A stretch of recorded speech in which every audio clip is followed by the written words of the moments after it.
एह बाणी जो जियों जाने तिस अंतर रवे हर नामा। बाणी गुरु गुरु है बाणी विच बाणी अमृत सारे।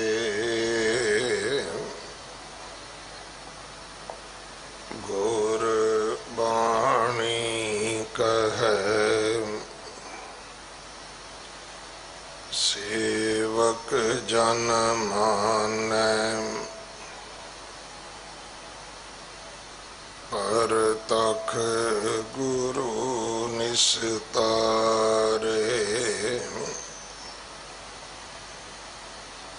बाणी बिरलो विचारसी जे को गुरमुख होए।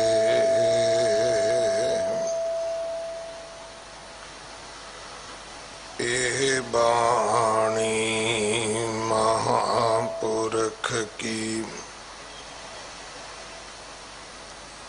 निज कर वासा होए। कबीर हर दी पीर तन हर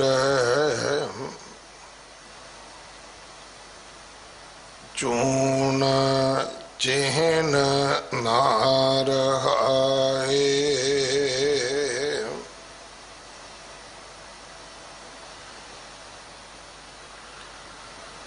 बलिहारी एह प्रीत का जेह जात बरन कुल जाए।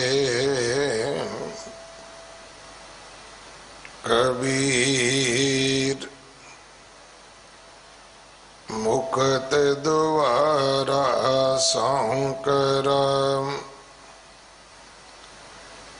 राई दसएं पाए।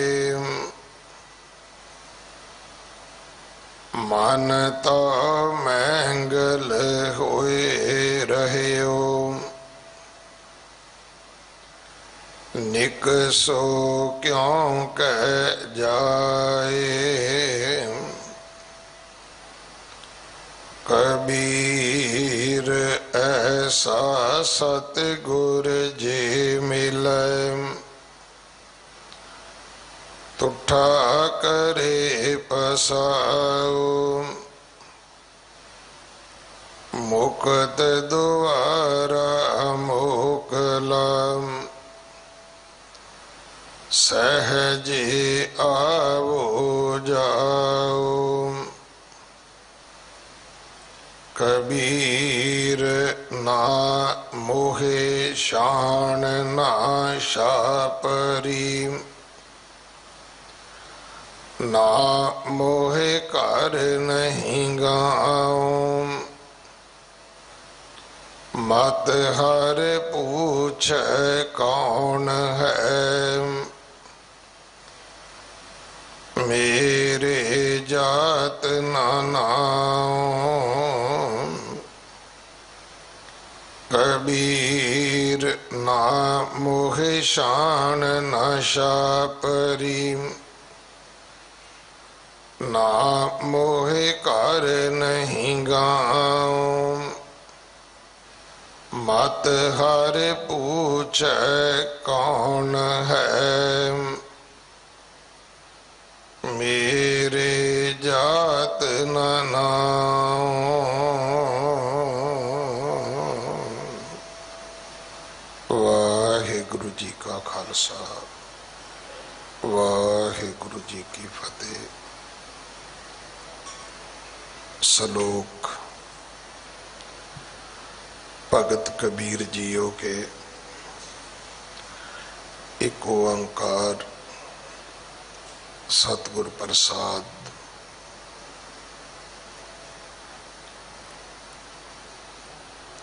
इस सरलेख के अधीन जो भगत जी ने श्लोक उच्चारण किए हैं, 4 श्लोकों का पाठ जो 1367 अंग ते दर्ज है, अज आप जी ने सरवण किया है। भाई गुरविंदर सिंह रतक इन्हां श्लोकों की विचार सरवण करवाउणगे। एक दिन का उन्हां दा समा है। संगत वालों, प्रबंधक सेवादारां वालों भाई साहब जी का धन्यवाद। मीरी पीरी दे मालक गुरु हरगोबिंद साहब महाराज जी का गुरता गद्दी निशानी गुरपुरब 2 तरीक नूं है।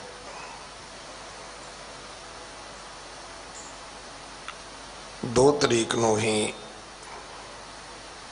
जो 1984 दे विच दरबार साहब ते हमला होया सी, श्री अकाल तख्त साहब जी नूं ढह ढेरी करन दा यतन किया गया। धन श्री गुरु ग्रंथ साहब महाराज अते हरमंदर साहब नूं गोलियां मारियां गईयां। बहुत सारे बजुर्ग सिंह सिंगड़ियां बच्चे शहीद कर दिते गए। उस साके की याद विच इस स्थान ते श्री अखंड पाठ साहब प्रारंभ होणगे। 4 तरीक नूं सवेरे भोग पैणगे, उपरंत 12 बजे तक अरदास समागम होवेगा। सारियां नूं बेनती है कि अपना कौमी फर्ज समझ के आप जी जरूर हाजरियां भरो। गुरुद्वारा रकाबगंज साहब गुरु 9वें पातशाह जी के पवित्र नाम तो कोविड केयर सेंटर बने है। कोई भी कोरोना का पेशेंट बीमार मरीज आदि उतों अपना इलाज करवा सकता है। इस महामारी विच आपां तन मन धन नाल सेवा करिए। जो बीमार ने उन्होंने भोजन लंगर दे के आइए, पर ध्यान रखिए कि वो लंगर वो भोजन एक बीमार आदमी दे खाण वाला होना चाहिए, जो उसकी बीमारी विच गुणकारी भी होवे, लाभदायक होवे। जिहड़े गुरसिख मजदूर दिहाड़ी करन वाले अज घरां विच वेले बैठे ने, ये भी साडा कौमी फर्ज है कि घट्टो घट उन्हां दे घर रोटी जरूर पकनी चाहिए है। प्रशादे वास्ते असीं राशन जरूर दे के आइए। आंढ गुआंढ महल्ले विच आपां नूं छेती पता लग सकता है कि ऐसा लोड़वंद किहड़ा सिख परिवार है जो बीमार ने। उन्हां लई दवाइयां, ऑक्सीजन, बैड ये दवाउण विच असीं उन्हां दी सहायता करिए। पिंडां थावां तो लैके विदेशों तक बेअंत माया गुरु की संगतां भेज रही हैं। सारियां वास्ते अरदास है, सतगुरु तुहाडीआं किरत कमाईआं विच बरकतां पाउण, दसवंध विच वाधे बख्शण। परमात्मा तुहाडे घरां विच सुख रखे। इसी तरह परिवार कनक चावल गुरु के लंगरां वास्ते रसद भेज रहे हैं। सारियां दा धन्नवाद। अगले समय की गुरबाणी विचार सरवण करिए जी। वाहिगुरु जी का खालसा, वाहिगुरु जी की फतेह। सतनाम।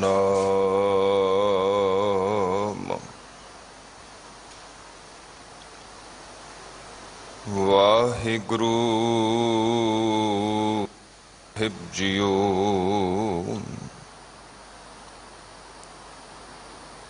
कच्चों कंचन भयो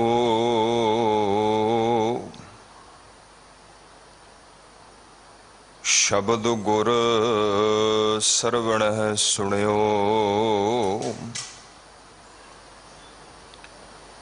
बिख ते अमृत होयो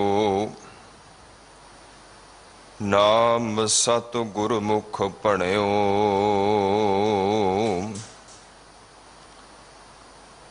ਲੋਇਓ ਹੋਇਓ ਲਾਲ ਨਦਰ ਸਤਿਗੁਰ ਜਦ ਧਾਰੈ।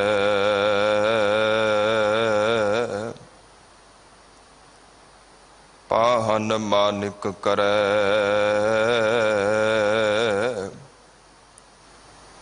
ਗਿਆਨ ਗੁਰ ਕਹਿਓ ਵਿਚਾਰੈ।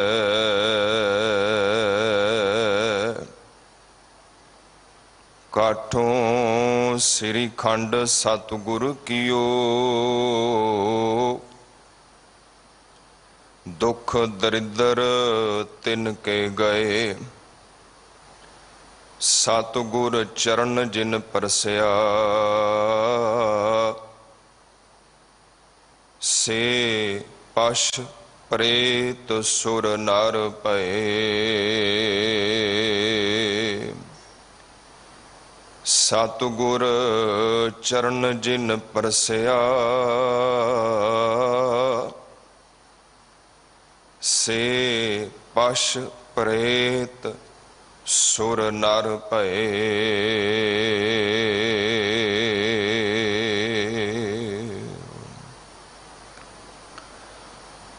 ਗੁਰੂ ਗਰੀਬ ਨਿਵਾਜ ਚਵਰ ਛਤਰ ਤਖਤ ਦੇ ਮਾਲਕ, ਗਿਆਨ ਦੇ ਮਹਾਨ ਸੋਮੇ, ਗਿਆਨ ਗੁਰੂ ਸ਼ਬਦ ਗੁਰੂ, ਸ਼ਬਦ ਗੁਰ ਪੀਰਾ ਗਹਿਰ ਗੰਭੀਰਾ, ਬਿਨ ਸ਼ਬਦੈ ਜਗ ਬੌਰਾਨੰਗ। ਹਲਤ ਪਲਤ ਦੇ ਰੱਖਿਅਕ, ਸਰਬ ਸਾਂਝੀ ਵਾਲਤਾ ਦੇ ਪ੍ਰਤੀਕ, ਮਨੁੱਖਤਾ ਦੇ ਰਹਿਬਰ, ਜੁਗੋ ਜੁਗ ਅਟਲ ਸਤਿਗੁਰੂ। ਧੰਨ ਧੰਨ ਸ੍ਰੀ ਗੁਰੂ ਗ੍ਰੰਥ ਸਾਹਿਬ ਸੱਚੇ ਪਾਤਸ਼ਾਹ ਮਹਾਰਾਜ ਜੀਓ। ਸਤਿਗੁਰਾਂ ਦੀ ਮੁਬਾਰਕ ਪਵਿੱਤਰ ਪਾਵਨ ਹਜ਼ੂਰੀ ਅੰਦਰ ਸੁਭਾਇਮਾਨ ਜੁੜ ਮਿਲ ਬੈਠੇ ਪਿਆਰੇ ਸਤ ਸੰਗੀ ਜਨੋ, ਸਤਿਗੁਰਾਂ ਨੇ ਅਪਾਰ ਕਿਰਪਾ, ਬਹਿਰਾਮਤ, ਬਖਸ਼ਿਸ਼ ਅਤੇ ਨਦਰੇ ਇਨਾਇਤ ਕੀਤੀ ਹੈ, ਜਿਸ ਦਾ ਸਦਕਾ 8ਵੇਂ ਪਾਤਸ਼ਾਹ ਸਤਿਗੁਰੂ ਧੰਨ ਗੁਰੂ ਹਰਿਕ੍ਰਿਸ਼ਨ ਸਾਹਿਬ ਮਹਾਰਾਜ ਸੱਚੇ ਪਾਤਸ਼ਾਹ, ਤਿੰਨਾਂ ਦੇ ਪਾਵਨ ਪਵਿੱਤਰ ਇਤਿਹਾਸਿਕ ਅਸਥਾਨ ਗੁਰਦੁਆਰਾ ਬੰਗਲਾ ਸਾਹਿਬ ਵਿਖੇ ਹਾਜ਼ਰੀ ਭਰਨ ਦਾ ਸੁਭਾਗਾ, ਕੀਮਤੀ ਵਡਮੁੱਲਾ ਸਮਾਂ ਪ੍ਰਾਪਤ ਹੋਇਆ ਹੈ। ਸਤਿਗੁਰਾਂ ਦੀ ਮੁਬਾਰਕ ਹਜ਼ੂਰੀ ਅੰਦਰ ਹਾਜ਼ਰੀ ਭਰ ਕੇ ਆਪ ਜੀ ਆਪਣੇ ਵਡਮੁੱਲੇ ਬੇਸ਼ਕੀਮਤੀ ਸਮੇਂ ਨੂੰ, ਜੀਵਨ ਨੂੰ ਅਤੇ ਸਵਾਸਾਂ ਨੂੰ ਸਫਲਾ ਕਰਨ ਦਾ ਸਫਲ ਯਤਨ ਕਰ ਰਹੇ ਹੋ। ਥੋੜਾ ਸਮਾਂ ਪਹਿਲਾਂ ਆਪ ਜੀ ਨੇ ਗੁਰੂ ਕਰਕੇ ਪਿਆਰਿਆਂ ਪਾਸੋਂ ਅੰਮ੍ਰਿਤ ਬਾਣੀ ਦਾ ਸ਼ਬਦ ਕੀਰਤਨ ਆਸਾ ਕੀ ਵਾਰ ਦੇ ਰੂਪ ਦੇ ਅੰਦਰ ਸਰਵਣ ਕੀਤਾ ਹੈ।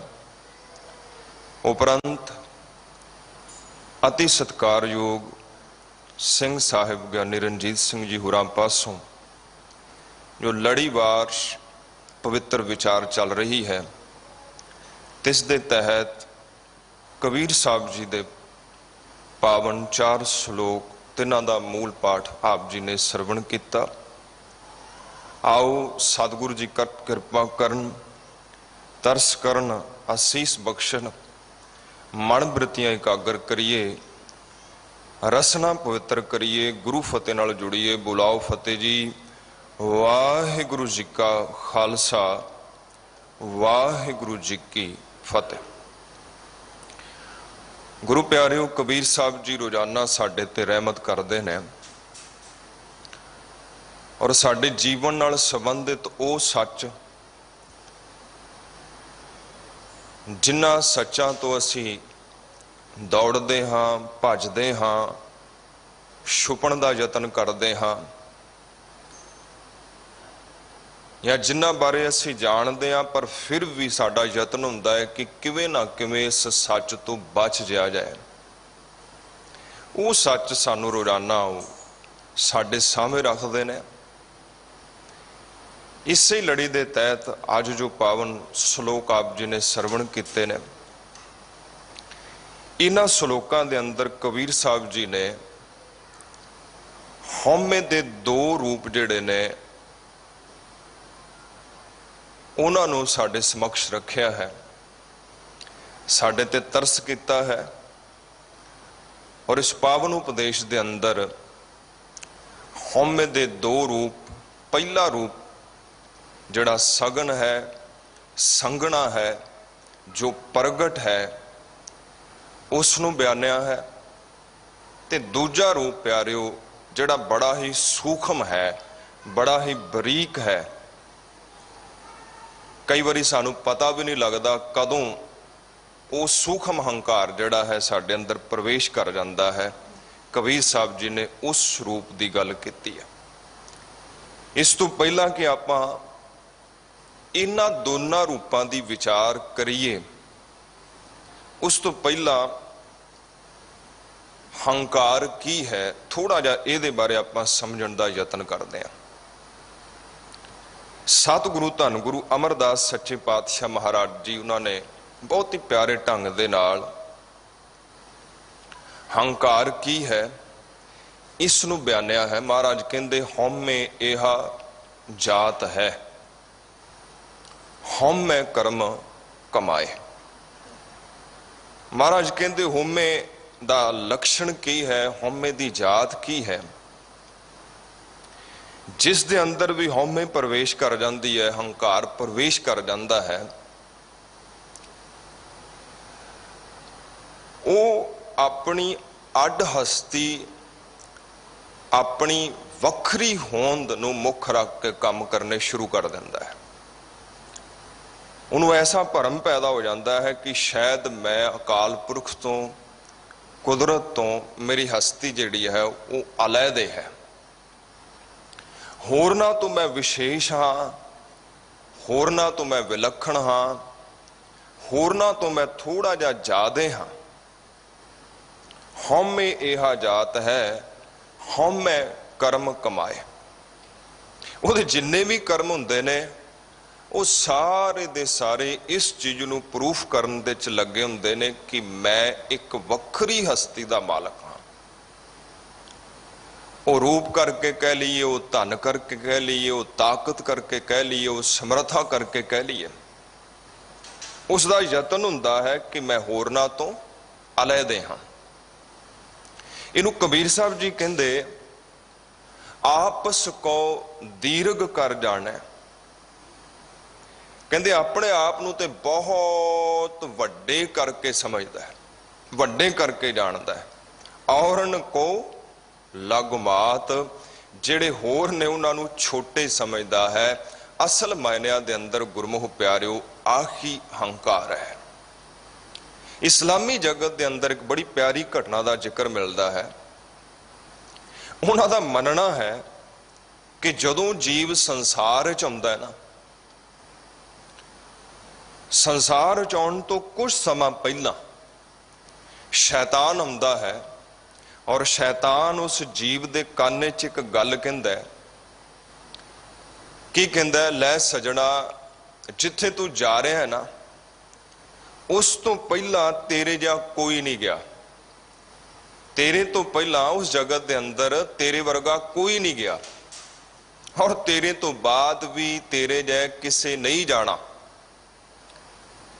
ਕਹਿੰਦੇ ਸ਼ੈਤਾਨ ਦੀ ਉਹ ਗੱਲ ਜਿਹੜੀ ਹੈ ਉਹ ਜੀਵ ਪੱਕੀ ਤੌਰ ਤੇ ਗੰਢ ਬਣ ਲੈਂਦਾ ਹੈ ਔਰ ਪੂਰੇ ਦਾ ਪੂਰਾ ਜੀਵਨ ਇਸੇ ਭਰਮ, ਇਸੇ ਭੁਲੇਖੇ ਦੇ ਅੰਦਰ ਗੁਜ਼ਾਰਦਾ ਹੈ ਕਿ ਮੇਰੇ ਵਰਗਾ ਹੋਰ ਕੋਈ ਨਹੀਂ ਹੈ।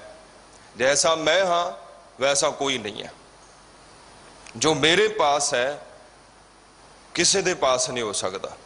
ਜਿਹੜੀ ਸਿਆਣਪ, ਜਿਹੜੀ ਅਕਲ, ਜਿਹੜਾ ਗਿਆਨ ਮੈਨੂੰ ਹੈ ਉਹ ਕਿਸੇ ਹੋਰ ਨੂੰ ਨਹੀਂ ਹੋ ਸਕਦਾ। ਤੋ ਇਸੇ ਵਹਿਮ ਨੂੰ, ਇਸੇ ਭਰਮ ਨੂੰ ਕਿਹਾ ਜਾਂਦਾ ਹੈ ਹੰਕਾਰ। ਹੁਣ ਆਪਾਂ ਗੱਲ ਕਰਦੇ ਹਾਂ ਜੋ ਕਬੀਰ ਸਾਹਿਬ ਜੀ ਸਾਡੇ ਤੇ ਤਰਸ ਕਰਕੇ ਇਹਨਾਂ ਪਾਵਨ ਸ਼ਲੋਕਾਂ ਦੇ ਅੰਦਰ ਸਾਡੇ ਤੇ ਰਹਿਮਤ ਕਰ ਰਹੇ ਨੇ। ਪਹਿਲਾ ਰੂਪ ਜਿਹੜਾ ਹੈ ਪਿਆਰਿਓ ਸਗਨ ਹੈ, ਉਹ ਪ੍ਰਗਟ ਹੈ। ਇਸ ਨੂੰ ਥੋੜਾ ਜਿਹਾ ਆਪਾਂ ਸਮਝਣ ਦਾ ਯਤਨ ਕਰਦੇ ਹਾਂ। ਇੱਕ ਲਾਈਨ ਹੈ, ਉਸ ਲਾਈਨ ਦੇ ਅੰਦਰ ਮੰਨ ਲਓ ਅਸੀਂ ਖੜੇ ਹੋਏ ਹਾਂ, ਉਸੇ ਲਾਈਨ ਦੇ ਅੰਦਰ ਸਾਡੇ ਤੋਂ ਪਿੱਛੇ ਬਹੁਤ ਸਾਰੇ ਲੋਕ ਖੜੇ ਹੋਏ ਨੇ, ਔਰ ਉਸੇ ਲਾਈਨ ਦੇ ਅੰਦਰ ਸਾਡੇ ਤੋਂ ਅੱਗੇ ਵੀ ਬਹੁਤ ਸਾਰੇ ਲੋਕ ਖੜੇ ਹੋਏ ਨੇ। ਹੁਣ ਜਿਹੜੇ ਸਾਡੇ ਤੋਂ ਪਿੱਛੇ ਖੜੇ ਹੋਏ ਨੇ, ਉਹ ਧਨ ਕਰਕੇ, ਦੌਲਤ ਕਰਕੇ, ਸੰਪਦਾ ਕਰਕੇ, ਸਮਰੱਥਾ ਕਰਕੇ, ਜੋਬਨ ਕਰਕੇ, ਰੂਪ ਕਰਕੇ ਸਾਡੇ ਤੋਂ ਥੱਲੇ ਨੇ, ਸਾਡੇ ਤੋਂ ਹੇਠਾਂ ਨੇ, ਸਾਡੇ ਤੋਂ ਕਮਜ਼ੋਰ ਨੇ। ਔਰ ਜਦੋਂ ਆਪਾਂ ਪਿੱਛੇ ਝਾਤ ਮਾਰਦੇ ਹਾਂ ਔਰ ਉਸ ਲਾਈਨ ਦੇ ਅੰਦਰ ਸਾਡੇ ਤੋਂ ਕਮਜ਼ੋਰ, ਸਾਡੇ ਤੋਂ ਕਮਤਰ, ਸਾਡੇ ਤੋਂ ਛੋਟੇ ਖੜੇ ਹੁੰਦੇ ਨੇ, ਤੇ ਸਾਨੂੰ ਇੱਕ ਅਜੀਬ ਜੀ ਚੀਜ਼ ਮਹਿਸੂਸ ਹੁੰਦੀ ਹੈ ਕਿ ਹਾਂ ਮੈਂ ਕੁਝ ਹਾਂ। ਔਰ ਗੁਰਮੁਖ ਪਿਆਰਿਓ, ਇਸੇ ਨੂੰ ਕਹਿੰਦੇ ਨੇ ਪਹਿਲਾ ਰੂਪ, ਜਿਹੜਾ ਸਗਨ ਰੂਪ ਹੈ, ਜਿਹਨੂੰ ਆਪਾਂ ਹੰਕਾਰ ਕਹਿ ਲਈਏ, ਹਉਮੈ ਕਹਿ ਲਈਏ। ਹੁਣ ਗੁਰਮੁਖ ਪਿਆਰਿਓ, ਸਾਡੇ ਤੋਂ ਪਿੱਛੇ ਤੇ ਬਹੁਤ ਨੇ, ਪਰ ਸਾਡੇ ਤੋਂ ਅੱਗੇ ਵੀ ਬਹੁਤ ਨੇ। ਕੋਈ ਰੂਪ ਕਰਕੇ, ਰੰਗ ਕਰਕੇ, ਤਾਕਤ ਕਰਕੇ, ਸਮਰੱਥਾ ਕਰਕੇ, ਬਲ ਕਰਕੇ ਸਾਡੇ ਤੋਂ ਅੱਗੇ ਵੀ ਬਹੁਤ ਖੜੇ ਹੋਏ ਨੇ। ਹੁਣ ਜਦੋਂ ਸਾਡੇ ਤੋਂ ਅਗਲਿਆਂ ਤੇ ਨਜ਼ਰ ਪੈਂਦੀ ਹੈ, ਜੋ ਸਾਡੇ ਤੋਂ ਅੱਗੇ ਨੇ 4 ਕਦਮ, ਤਾਂ ਸਾਡੇ ਅਹੰਗ ਨੂੰ ਸੱਟ ਵੱਜਦੀ ਹੈ, ਸਾਨੂੰ ਤਕਲੀਫ ਹੁੰਦੀ ਹੈ। ਔਰ ਇਹਦੇ ਨਾਲ ਇੱਕ ਭਾਵਨਾ ਸਾਡੇ ਅੰਦਰ ਪੈਦਾ ਹੁੰਦੀ ਹੈ ਕਿ ਮੈਂ ਕੁਝ ਨਹੀਂ ਹਾਂ, ਮੈਂ ਛੋਟਾ ਹਾਂ, ਮੈਂ ਥੋੜਾ ਹਾਂ। ਇਸ ਨੂੰ ਕਹਿੰਦੇ ਨੇ ਹੀਨ ਭਾਵਨਾ, ਇਸ ਨੂੰ ਕਹਿੰਦੇ ਨੇ ਢਹਿੰਦੀ ਕਲਾ। ਜਿਹੜੀ ਹੀਨ ਭਾਵਨਾ ਹੈ, ਇਹਦਾ ਵੀ ਜਿਹੜਾ ਮੁੱਢ ਹੈ ਨਾ, ਜਿਹੜਾ ਮੂਲ ਹੈ, ਉਹ ਗੁਰਮੁਖ ਪਿਆਰਿਓ ਹੰਕਾਰ ਹੈ, ਹਉਮੈ ਹੈ। ਹਉਮੈ ਦਾ ਸੰਘਣਾ ਰੂਪ ਗਰਭ ਹੈ, ਅਭਿਮਾਨ ਹੈ। ਔਰ ਹਉਮੈ ਦਾ ਜਿਹੜਾ ਬਿਲਕੁਲ ਸੂਖਮ ਰੂਪ ਹੈ, ਬਰੀਕ ਰੂਪ ਹੈ, ਉਹ ਗੁਰਮੁਖ ਪਿਆਰਿਓ ਹੀਨ ਭਾਵਨਾ ਹੈ। ਜਦੋਂ ਅਸੀਂ ਕਿਸੇ ਨੂੰ ਆਪਣੇ ਤੋਂ ਅੱਗੇ ਦੇਖਦੇ ਹਾਂ ਤੇ ਹਉਮੈ ਸੱਟ ਮਾਰਦੀ ਹੈ, ਪੀੜਾ ਦਿੰਦੀ ਹੈ, ਦਰਦ ਹੁੰਦਾ ਹੈ, ਔਰ ਸਾਡੇ ਜ਼ਿਹਨ ਦੇ ਅੰਦਰ ਐਸੇ ਵਿਚਾਰ ਹੁੰਦੇ ਨੇ ਕਿ ਇਹ ਸਾਡੇ ਤੋਂ ਅੱਗੇ ਕੈਸੇ ਹੈ। ਕਹਿੰਦੇ ਨੇ ਨੈਪੋਲੀਅਨ ਬਾਦਸ਼ਾਹ ਹੈ, ਤਾਕਤ ਹੈ, ਸਮਰੱਥਾ ਹੈ, ਦੌਲਤ ਹੈ, ਔਰ ਜਿੰਨੀ ਜ਼ਿਆਦਾ ਦੌਲਤ, ਜਿੰਨੀ ਜ਼ਿਆਦਾ ਸਮਰੱਥਾ, ਉਨਾ ਵੱਡਾ ਹੰਕਾਰ। ਪਰ ਗੁਰਮੁਖ ਪਿਆਰਿਓ, ਜਿੱਥੇ ਉਹਦੇ ਕੋਲੇ ਸਭ ਕੁਝ ਹੈ, ਉੱਥੇ ਉਹਦੇ ਕੋਲ ਇੱਕ ਚੀਜ਼ ਦੀ ਘਾਟ ਹੈ। ਉਹ ਕਿਹੜੀ ਚੀਜ਼ ਹੈ ਜੀ? ਉਹਦੀ ਜਿਹੜੀ ਹਾਈਟ ਹੈ, ਉਹ ਬਹੁਤ ਛੋਟੀ ਹੈ। ਹੁਣ ਜਦੋਂ ਆਪਣੇ ਤੋਂ ਲੰਮੇ ਲੋਕਾਂ ਨੂੰ ਦੇਖਦਾ ਹੈ ਤੇ ਉਹਨੂੰ ਸੱਟ ਵੱਜਦੀ ਹੈ, ਉਹਨੂੰ ਪੀੜਾ ਹੁੰਦੀ ਹੈ।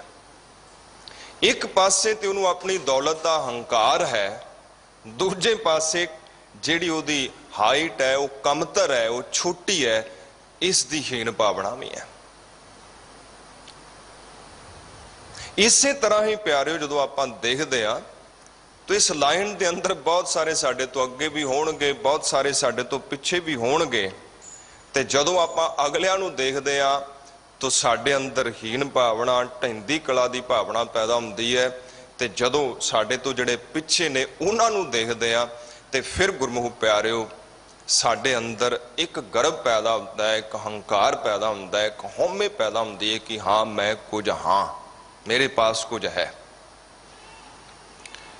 ਹੁਣ ਜਦੋਂ ਜਾਤ ਪਾਤ ਦੀ ਗੱਲ ਕਰਦੇ ਹਾਂ, ਜਿਸ ਦੀ ਗੱਲ ਕਬੀਰ ਸਾਹਿਬ ਜੀ ਅੱਜ ਦੇ ਇਸ ਪਵਿੱਤਰ ਸ਼ਬਦ ਦੇ ਅੰਦਰ ਕਰ ਰਹੇ ਨੇ, ਕੁਲ ਦੀ ਗੱਲ ਕਰਦੇ ਆ, ਵਰਨ ਦੀ ਗੱਲ ਕਰਦੇ ਆ, ਤਾਂ ਪਿਆਰਿਓ ਕੁਝ ਬੰਦੇ ਐਸੇ ਹੁੰਦੇ ਨੇ ਜਿਹੜੇ ਅਖੌਤੀ ਜਾਤ, ਜਿਹੜੀ ਬੜੀ ਉੱਚੀ ਜਾਤ ਹੈ, ਬੜੀ ਸ੍ਰਿਸ਼ਟ ਜਾਤ ਹੈ, ਜਿਹਨੂੰ ਸਮਾਜ ਦੇ ਅੰਦਰ ਮੰਨਿਆ ਜਾਂਦਾ ਹੈ, ਕੁਝ ਲੋਕ ਉਸ ਜਾਤ ਨਾਲ ਸੰਬੰਧਿਤ ਹੁੰਦੇ ਨੇ। ਜਦੋਂ ਉਹਨਾਂ ਨੂੰ ਪਤਾ ਲੱਗਦਾ ਕਿ ਮੇਰੀ ਤੇ ਕੁਲ ਹੀ ਬੜੀ ਉੱਚੀ ਹੈ, ਮੇਰੀ ਤੇ ਜਾਤ ਹੀ ਬੜੀ ਉੱਚੀ ਹੈ, ਤੇ ਉਹਨਾਂ ਅੰਦਰ ਫਿਰ ਹੰਕਾਰ ਪੈਦਾ ਹੁੰਦਾ ਹੈ ਕਿ ਹਾਂ मैं कुछ हाँ मेरी जात है, मेरी कुल है, ਇਹਦੇ ਨਾਲ मैं बहुत श्रेष्ठ हो जाता, बड़ा ਵੱਡਾ हो जाता। पर हुण समाज के अंदर कुछ ऐसिया जातां भी ने अखौती ਜਿਹੜੀਆਂ जिन्हां नूं समाज कमतर आंकदा है, छोटियां आंकदा है, थोड़ियां आंकदा है। ते ਜਿਹੜੇ ਉਹਨਾਂ ਜਾਤਾਂ ਨਾਲ ਸੰਬੰਧਿਤ ਲੋਕ ਨੇ ਉਹ ਜਦੋਂ ਸੁਣਦੇ ਨੇ, ਜਦੋਂ ਆਪਣੇ ਬਾਪੂ ਬੇਬੇ ਤੋਂ ਪੁੱਛਦੇ ਨੇ ਤੇ ਉਹਨਾਂ ਨੂੰ ਫਿਰ ਹੀਨ ਭਾਵਨਾ ਪੈਦਾ ਹੁੰਦੀ ਹੈ। ਉਹ ਕਈ ਵਾਰੀ ਆਪਣੀ ਜਾਤ ਦੱਸਣ ਲੱਗਿਆਂ ਵੀ ਸ਼ਰਮ ਮਹਿਸੂਸ ਕਰਦੇ ਨੇ। ਤੇ ਜਿਨ੍ਹਾਂ ਦੀ ਜਾਤ ਕੁੱਲ ਉੱਚੀ ਹੈ ਉਹ ਆਪਣੀ ਜਾਤ ਬੜੇ ਮਾਣ ਨਾਲ ਦੱਸਦੇ ਨੇ ਕਿ ਮੈਂ ਫਲਾਣੀ ਜਾਤ ਦਾ ਜੀ। ਪਿਆਰਿਓ, ਅਸਲ ਮਾਇਨਿਆਂ ਦੇ ਅੰਦਰ ਗੁਰੂ ਨਾਨਕ ਮਹਾਰਾਜ ਜੀ ਦੇ ਘਰ ਦੇ ਅੰਦਰ ਨਾ ਆ ਜਿਹੜੀ ਜਾਤ ਪਾਤ ਹੈ ਨਾ, ਇਹਦੇ ਲਈ ਇੱਕ ਰੰਚਕ ਮਾਤਰ ਵੀ ਜਗ੍ਹਾ ਨਹੀਂ ਹੈ, ਥੋੜੀ ਜੀ ਵੀ ਜਗ੍ਹਾ ਨਹੀਂ ਹੈ। ਜਾਨੋ ਜੋਤ ਨਾ ਪੁੱਛੋ ਜਾਤੀ, ਆਗੇ ਜਾਤ ਨਾ ਹੈ, ਜਾਤ ਜਨਮ ਨਾ ਪੁੱਛੀਐ। ਮਹਾਰਾਜ ਕਹਿੰਦੇ ਇਸ ਘਰ ਦੇ ਅੰਦਰ ਨਾ ਤੁਹਾਨੂੰ ਜਾਤ ਪੁੱਛੀ ਜਾਂਦੀ ਹੈ, ਨਾ ਤੁਹਾਡਾ ਜਨਮ ਪੁੱਛਿਆ ਜਾਂਦਾ ਹੈ ਵੀ ਕਿਸ ਧਰਮ 'ਚ ਹੋਇਆ, ਕਿਸ ਕੁੱਲ 'ਚ ਹੋਇਆ, ਕਿਸ ਵਰਨ 'ਚ ਹੋਇਆ। ਤੁਹਾਨੂੰ ਇਹ ਗੱਲ ਨਹੀਂ ਪੁੱਛੀ ਜਾਂਦੀ। ਪਰ ਸਾਡਾ ਸਭ ਤੋਂ ਵੱਡਾ ਦੁਖਾਂਤ ਇਹ ਹੈ, ਸਾਡੀ ਸਭ ਤੋਂ ਵੱਡੀ ਪੀੜਾ ਇਹ ਹੈ ਕਿ ਸਿੱਖ ਗੁਰੂ ਨਾਨਕ ਮਹਾਰਾਜ ਜੀ ਨੇ ਜਾਤ ਪਾਤ ਦੇ ਚੱਕਰ ਚੋਂ ਬਾਹਰ ਕੱਢਿਆ, ਪਰ ਸਿੱਖ ਅੱਜ ਉਸੇ ਹੀ ਗਲਬੇ ਦੇ ਅੰਦਰ ਫਿਰ ਫਸਿਆ ਹੋਇਆ ਹੈ। ਮੈਂ ਕਿਤਾਬ ਪੜ੍ਹ ਰਿਹਾ ਸੀ, ਉਸ ਦੇ ਲਿਖਾਰੀ ਨੇ ਇੱਕ ਗੱਲ ਕੀਤੀ, ਕਹਿੰਦਾ ਅੱਜ ਤੋਂ ਕੋਈ 90-100 ਸਾਲ ਪਹਿਲਾਂ ਤੁਸੀਂ ਪਿੱਛੇ ਚਲੇ ਜਾਓ।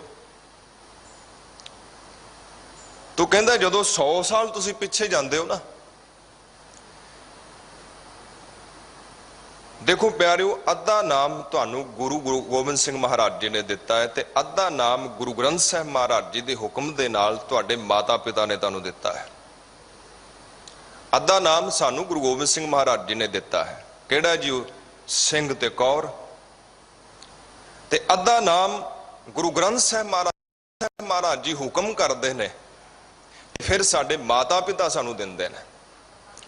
कहंदा कि 100 साल पिछे चले जाओ ते नाम दी जिहड़ी ये बनतर सी, अद्धा नाम गुरु गोबिंद सिंह महाराज जी दा, अद्धा माता पिता दे द्वारा जिहड़ा दिता होया सी, वो पूरे रूप दे अंदर सी। पर कहंदा जैसे जैसे समा गुजरिया, इस दे नाल की होया जी, अद्धा नाम गुरु दा ते अद्धा नाम जो साडे माता पिता ने सानू दिता सी, ਉਹਦੇ ਨਾਲ एक तीजी चीज असीं जोड़ लई, ਉਹ जोड़ लई जात।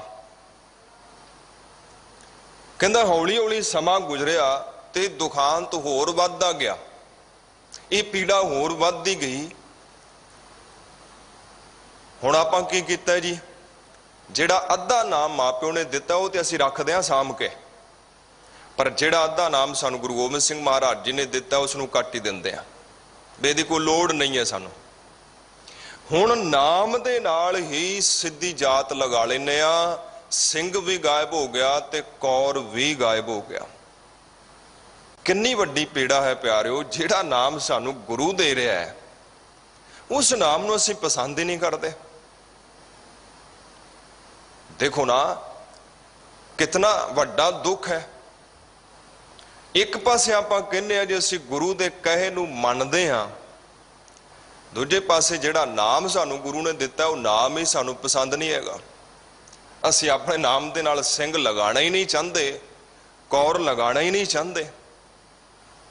जो गुर कहे सोई भल मानो, हर हर कथा निराली। जो गुरु कहंदा है जेकर ते आपां उसनूं मन लैंदे आ ते फिर ते आ गुरु के सिख। पर प्यारिओ, जेकर गुरु कहंदा असीं मनदे ही नहीं,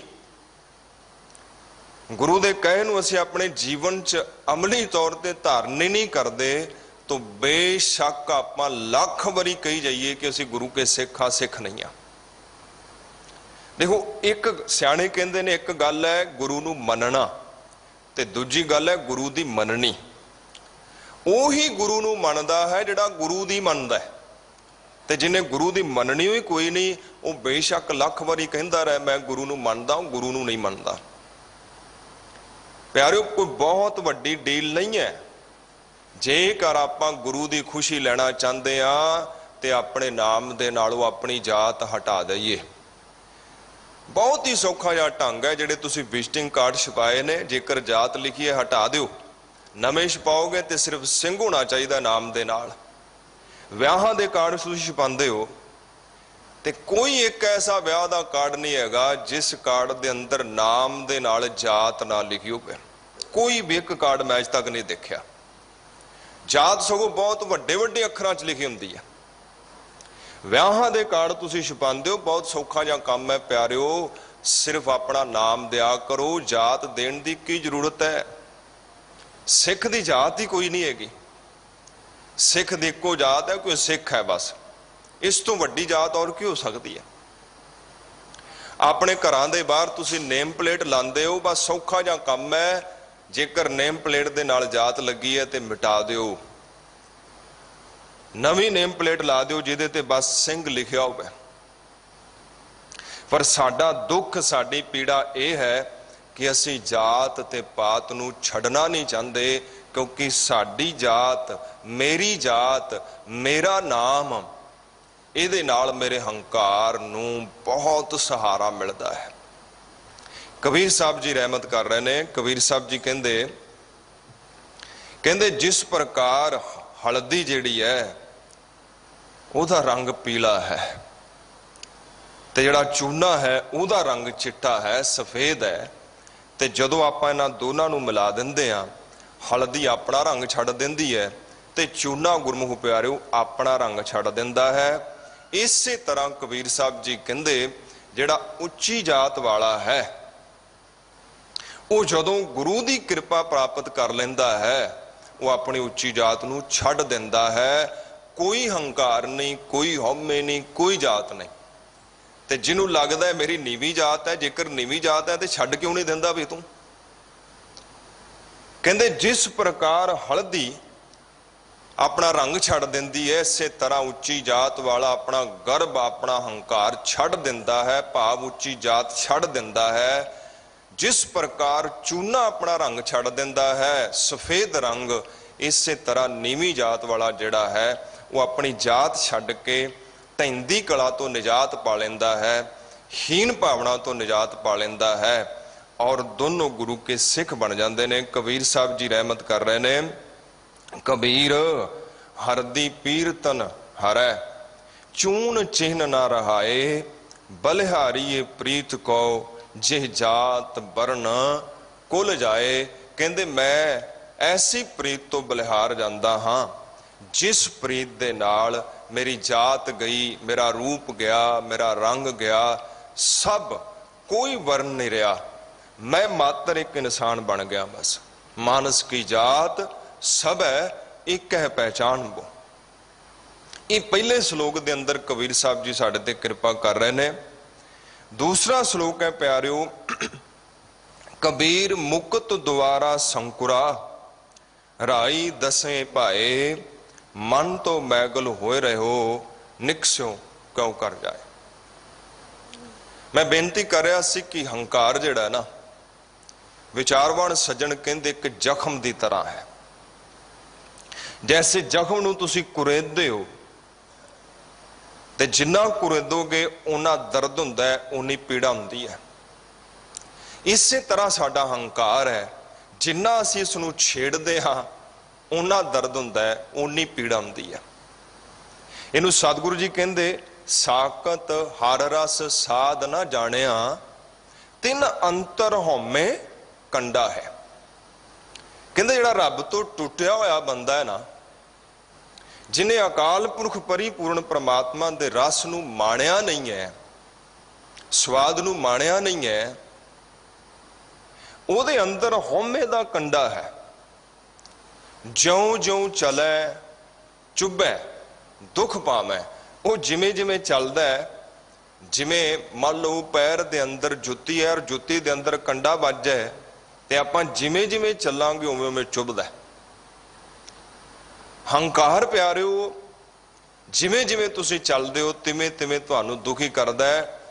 जिन्ना वड्डा हंकार हुंदा है उन्ना वड्डा बंधन हुंदा है, ते जिन्ना वड्डा बंधन हुंदा है उन्ना वड्डा दुख हुंदा है। इस गल नूं नोट कर लिओ। कई वारी किसी दे कहे हुए दो बोल जिहड़े ने ना वो साडे हंकार नूं ठोकर मार दिंदे ने। और प्यारिओ कई वारी ते साडा हंकार इन्ना शिखर ते हुंदा है, इन्ना उच्चा हुंदा है, किसी दे कर्मां दी ते गल छड्डो, किसी दे बोलां दी गल छड्डो, कोई साडे वल तिरछा जां देख ही लै ना, इन्ने नाल ही अंदर अग बलनी शुरू हो जाती है भी ये बंदा हुंदा कौन है जिहड़ा मेरे वल तिरछा तिरछा देखदा है। हुण देखो राजा जिहड़ा है ना उहदा हंकार भी राजे जिन्ना ही हुंदा है। अगर कोई बंदा राज दरबार दे अंदर जांदा है और वो सिर नीवा गर्दन नीवी करके नहीं खड़ा हुंदा, उहदी गर्दन सीधी हुंदी है, ते राजे दे हंकार नूं ठोकर वादी कहंदा है इहदी गर्दन उतार दिओ। इहने गर्दन नीवी क्यों नहीं कीती? किसी ने थोड़ा जिहा सानूं देख ही लिया, देखण नाल साडे हंकार नूं चोट लगी, साडा जख्म कुरेदिया गया और असीं तपना शुरू हो गए। सिर्फ देखिया, सिर्फ बोलिया किसी ने, दो शब्द बोले, वो बोलण दा जिहड़ा है इन्नी पीड़ा इन्नी दर्द हुई, महाराज कहंदे तिन अंतर होमे कंडा है। एक जापानी दरवेश जिसका नाम सी हाउकिन, उहदे पास एक सिपाही आया और आके कह लगा कि महाराज एक सवाल पूछना चाहता, एक जिग्यासा है, मेरे ते कृपा करके ते मेरी जिग्यासा नूं शांत करो। वो दरवेश कह लगा पूछ के पूछना चाहता है। कहंदा जी मैनू दसो कि सचमुच नरक ते स्वर्ग हुंदे ने? हुण उस दरवेश ने उस बंदे वाल देखिया ते देखण तो बाद थोड़ा जिहा मुस्कुरा के कहन लगा भी एक गल दस, पहला मेरे सवाल का जवाब दे ते फिर तेनू मैं इहदा जवाब देंगा, तू कौन है? वो कहंदा जी मैं समुराई हाँ, भाव जापानी योधा हाँ। हुण दरवेश ने उहदे वाल देखिया, देख के मुस्कुरा के कहन लगा भी तू योधा है? जिस फौज दे अंदर तेरे वर्गे सिपाही होण उस फौज दा ते रब ही राखा है। शक्ल तो ते तू भिख मंगा लगदा है, अपने आप नूं तू योधा दसदा पिया। हुण जदों दरवेश ने आ गल कही ना ते प्यारे उस सिपाही उस फौजी दे हंकार नूं सट वजी। जैसे ही सट वजी, जिहड़ा उहदा एक हथ है वो तलवार दे मुठे वल चला गया। जदों दरवेश ने देखिया ना भी उहदा हाथ तलवार वल गया है, ते दरवेश फिर कहने लगा अच्छा अच्छा तेरे कोल तलवार भी है? किस मूर्ख बंदे ने तेनू तलवार दे दी है? तेरे वर्गे बंदे कोल तलवार नहीं होनी चाहिए। हुण ते प्यारिओ चोट इन्नी गहरी वजी, उसने चक के अपना जिहड़ी तलवार है वो म्यान चों बाहर कड्ढी, गुस्से च लाल पीला हो गया। जिस वेले उन्हें तलवार बाहर कड्ढी म्यान चों, तो फकीर कहन लगा, वो दरवेश कहन लगा कि बस आही है नरक दा दरवाजा, इत्थों ही नरक शुरू हुंदा है। जिस वेले वो फकीर ने गल कही कि आही नरक है, इत्थों ही नरक आरंभ हुंदा है, आही नरक दा दरवाजा है, उस सिपाही नूं उस गल दी समझ पै गई। तो उस सिपाही ने की कीता, दोवें हाथ जोड़े, झुकिया, झुक के नमस्कार की और क्या कि मेरे तो बहुत वड्डी गलती हो गई है, भुल हो गई है, मैं मुआफी चाहता। तो दरवेश कहन लगा आही है स्वर्ग दा राह, आही है स्वर्ग दा दरवाजा, इत्थों ही स्वर्ग जिहड़ा है शुरू हुंदा है। प्यारिओ जेकर तुसीं नरक च प्रवेश करना चाहते हो ना, ते हंकार नूं जिन्ना मर्जी वधा लो, जिन्ना हंकार वधेगा उन्ना तुसीं नरक दे अंदर प्रवेश हुंदे जाओगे। ते जेकर प्यारिओ तुसीं स्वर्ग च प्रवेश होना चाहते हो ते फिर महाराज जी दे इन्हां बचनां नूं ध्यान च रखियो जे, मिठत नीवी नानका गुण चंगियाइयां तत। जिहड़ा निवना है ना, दुनिया दी सारी मिठास इहदे अंदर है, ते जिहड़ा हंकार है प्यारिओ दुनिया दी सारी कुड़तन हौमे ते हंकार च है। महाराज कहते जिन्ने भी गुण ने ना, अगर तुसी सारे गुणां नूं एकत्र कर लेंदे हो, इकट्ठा कर लेंदे हो, ते सारे गुणां नूं इकट्ठा करके तुसी रिड़कदे हो, मथदे हो, जैसे दुध मथीदा है। ते प्यारिओ जिहड़ा तत्त जिहड़ा सार प्राप्त होएगा ना, वो सारे गुणां नूं रिड़कण ते वो होएगा निमरता, वो होएगी गरीबी।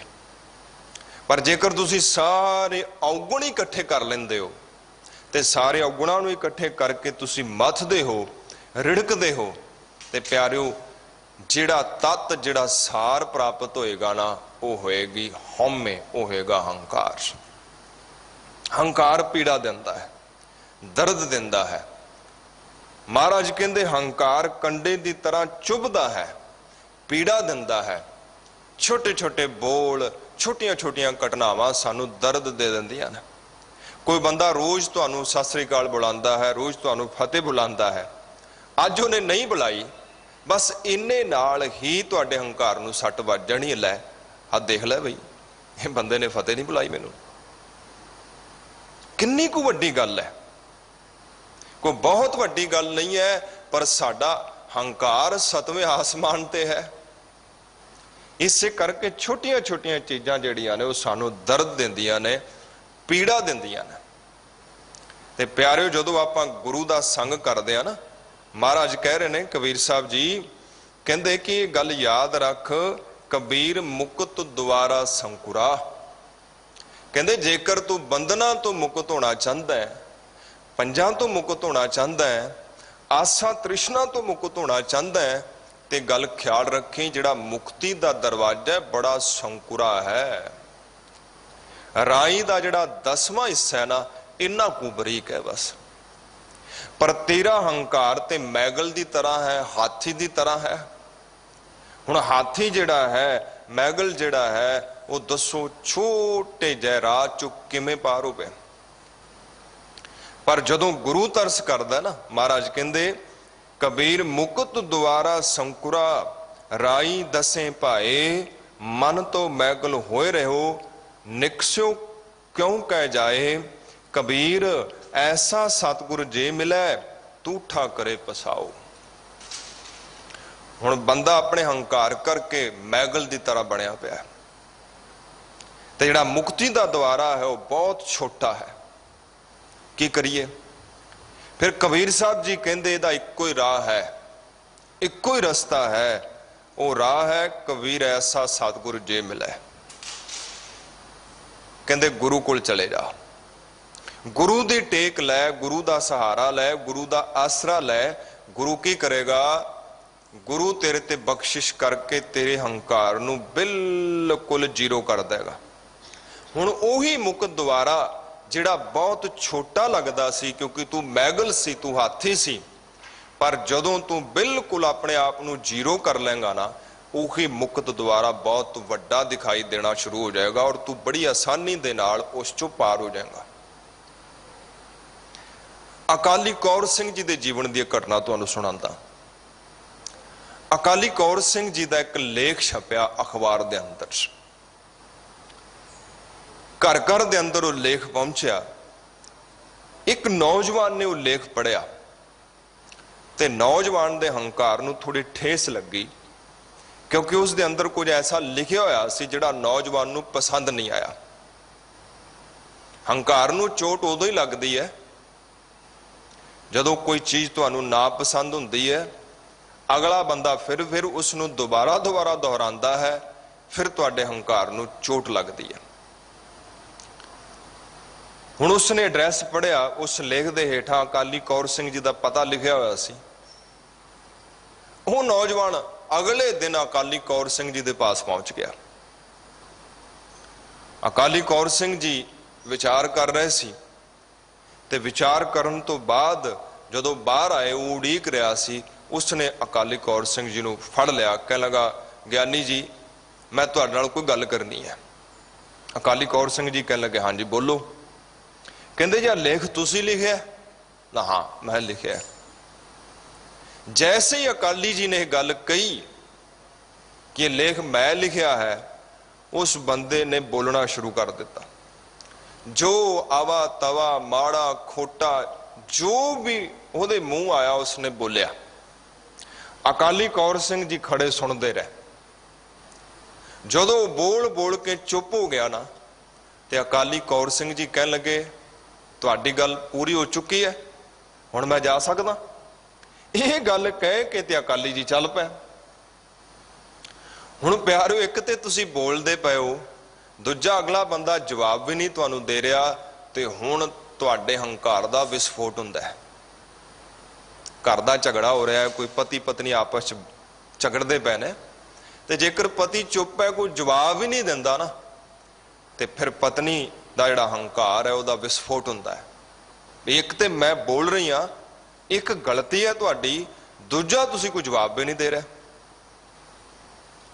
हुण जदों अकाली जी चले ने, उस नौजवान ने अकाली जी के मोढे ते हथ रखिया है और क्या ज्ञानी जी इन्ना तुहानूं बोलिया है, कोई जवाब तो दे जो। तो अकाली कौर सिंह ने जवाब पता की दिता जी, ख्याल करिया जी, जदों तुहाडा हंकार जीरो हो जाता है, जदों सतगुर तुहाडे ते कृपा करदा है, रहमत करदा है, उदों की हुंदा है। अकाली कौर सिंह जी कहन लगे कि तेरे द्वारा बोलिया गया एक भी बोल मेरे तक नहीं पहुंचया। अगर कोई बोल तेरा मेरे तक पहुंचदा तो मैं उहदा जवाब दिंदा, हुण तू जो बोलिया है वो मेरे तक पहुंची कोई नहीं। मैनू ऐसा प्रतीत हो रहा सी जैसे कच गिलास शीशा है, कोई शीशे का कैबिन है, उस कैबिन के अंदर तू खड़ा होया है ते मैं बाहर खड़ा होया हाँ, तेरी जुबान तेरा मूँह हिलदा ते मैनू दिखाई दिंदा सी, पर तू बोल की रहा है वो एक भी बोल मेरे तक नहीं सी पहुंच रहा। हुण तू दस भी मैं दा जवाब की दियां। हाँ, आज तो कोई 15-20 साल पहला तू एक भी बोल बोलिया हुंदा ना, ते मैं तेनू एक नहीं सी गिन देना और तेनू काबू च कर लेना सी और इहदा तेनू पूरा जवाब देना सी। कहण दा अर्थ की है प्यारिओ, जदों तुहाडा हंकार जीरो हो जांदा है ना, तुहाडे बारे कौन की कहंदा उहदा कोई अर्थ नहीं रहिंदा। फिर महात्मा बुद्ध दे जीवन च भी एक ऐसी घटना है, वो कहंदे बैठे हुए सी ते कोई राहू लंघण वाला बंदा जिहड़ा घरों लड़ लुड़ के आया सी, वो मरिया होया सप उन्हां दे गल च पा गया। हुण महात्मा बुद्ध दा चेला आनंद प्यारा सिख उन्हां दा चचेरा भरा आनंद भी उत्थे नाल ही बैठा होया सी। आनंद दे हंकार नूं बड़ी ठेस पहुंची कि मेरा गुरु उहदे गल च मरिया होया सप आ गया। उन्हें सप नूं चक्या और परे सुठिया, उडीक कर लगा महात्मा हुणे अखां खोलणगे, हुणे अखां खोलणगे। कोई 10-15 मिनटां बाद अखां खोलियां ते महात्मा नूं कहण लगा, महात्मा जी मैं एक बेनती करनी चाहता कि मेरा ते तुहाडी हुण बन नहीं आ सकदी, मैनूं छुट्टी दे दिओ, मैं तुहाडे नाल नहीं रह सकदा। तो गौतम जी कहन लगे भी ऐसा की हो गया भी जिहड़ा तू मेरे नाल नहीं रह सकदा। कहंदा कमाल हो गई है, एक बंदा तुहाडे ते तुहाडे गल च मरिया होया सप पा के चला जाता है और तुसीं उहनूं जवाब भी नहीं दिंदे। मैं तुहाडे नाल नहीं रह सकदा।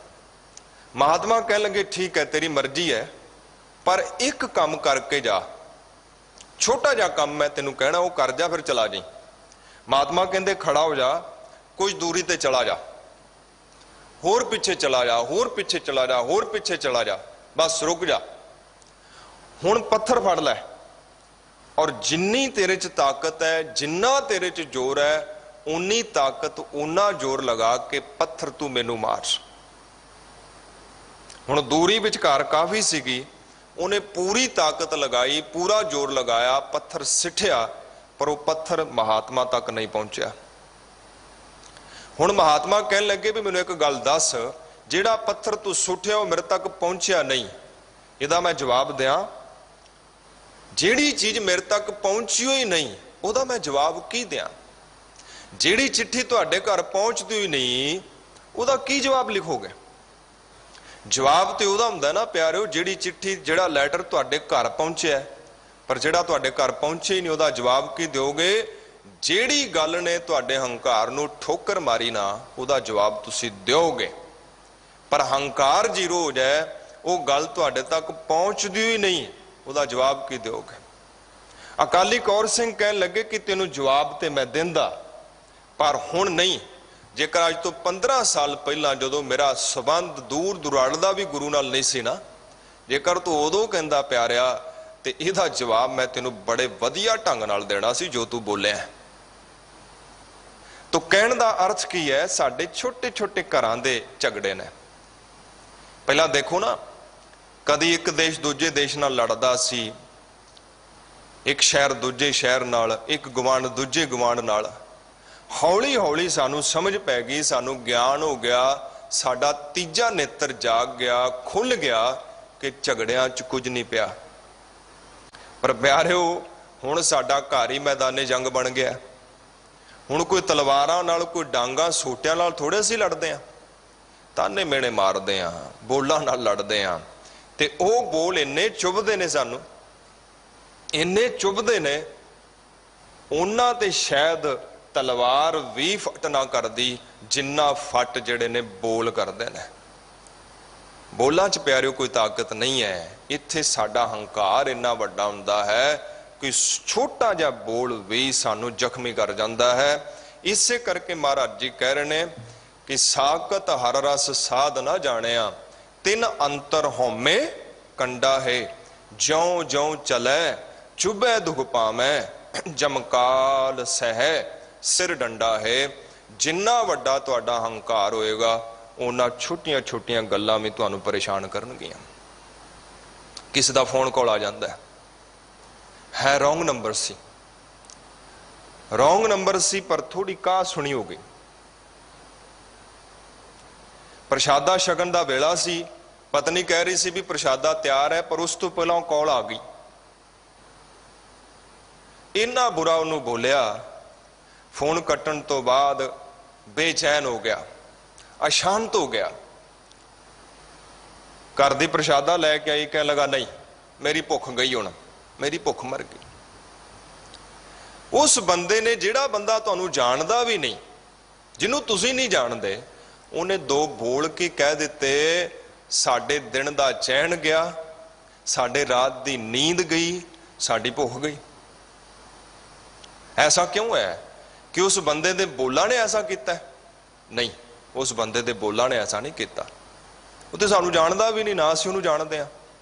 साडे हंकार ने सानू ठोकर मारी, साडी हौमे ने सानू दर्द दिता, पीड़ा दिती। उस बंदे ने ते मात्र काम इन्ना को कीता, साडे हंकार रूपी जख्म नूं थोड़ा कुरेदिया है, बस उहदे ते थोड़ा जा, उस जख्म ते थोड़ा जा हाथ लगा दिता है, बस असी चिल्ला उठे, पीड़ हुई, दर्द हुई और चिल्लाना शुरू कर दिता।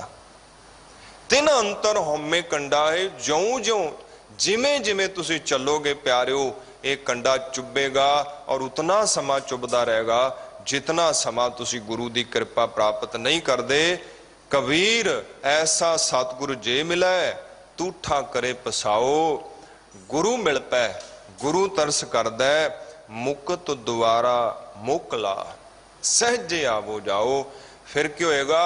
वो मुकत द्वारा जिहड़ा थोड़ा समा पहला बिल्कुल राई दे 10वें हिस्से जिन्ना सी ना, ते साडा हंकार हाथी जिन्ना सी, वो मुकत द्वारा अजे भी उन्ना ही है, राई दे 10वें हिस्से जिन्ना ही है। पर तुहाडा हंकार मैगल तो हौली हौली हौली हौली घटदा घटदा घटदा बिल्कुल जीरो हो गया। और जैसे ही जीरो हो गया, तुहाडे लई उही मुकत द्वारा मोकला वड्डा हो गया, जिस दे राही तुसी प्रवेश कर गए। एक गल चेते रखियो, अकाल पुरख ते साडे विचकार इक्को ही दीवार है, हंकार दी। महाराज कहते तन पिरका एक ही संग वासा, विच हौमै भीत करारी। कहते पति ते पत्नी दोनों का एक घर दे अंदर वास है, परिपूर्ण परमात्मा ते जीव इस्त्री दोनों का इक्को थां ते वास है। पर दोनों नूं अलहदा किने कीता है? अलहदा कीता है हंकार ने। सानू लगदा है कि साडी होंद साडी हस्ती अलहदा है, असी वखरे हाँ। एक नदी ਦਾ ਪਾਣੀ ਉਹਨੂੰ ਕਹਿਣ ਲੱਗਾ, ਮੈਂ ਤੇਰੇ ਨਾਲ ਨਹੀਂ ਰਹਿ ਸਕਦਾ, ਤੇਰੀ ਚਰਚਾ ਹੁੰਦੀ ਹੈ, ਤੇਰਾ ਨਾਮਣਾ ਹੈ, ਮੈਨੂੰ ਕੋਈ ਪੁੱਛਦਾ ਨਹੀਂ, ਮੈਂ ਤੇਰੇ ਤੋਂ ਅਲੱਗਾ ਹੋਣਾ ਚਾਹੁੰਦਾ। ਨਦੀ ਕਹਿਣ ਲੱਗੀ, ਇਹਨਾਂ ਗੱਲਾਂ 'ਚ ਕੁਝ ਨਹੀਂ ਪਿਆ, ਤੇਰੇ ਕਰਕੇ ਮੈਂ ਆ, ਮੇਰੇ ਕਰਕੇ ਤੂੰ ਹੈ। ਕਹਿੰਦਾ ਨਾ, ਮੈਂ ਅਲੱਗਾ ਹੋਣਾ। ਕਹਿੰਦੇ ਮਰਜ਼ੀ ਹੈ ਤੇਰੀ, ਪਰ ਇੱਕ ਗੱਲ ਯਾਦ ਰੱਖੀ, ਜਦੋਂ ਤੇਰਾ ਮਨ ਚਾਹੇ ਵਾਪਸ ਆ ਸਕਦਾ ਤੂੰ। ਉਹਨੇ ਪਾਣੀ ਨੇ ਛੱਲ ਮਾਰੀ, ਨਦੀ ਦੇ ਨਾਲ ਹੀ ਉਹ ਛੋਟਾ ਜਿਹਾ ਟੋਭਾ ਬਣ ਗਿਆ।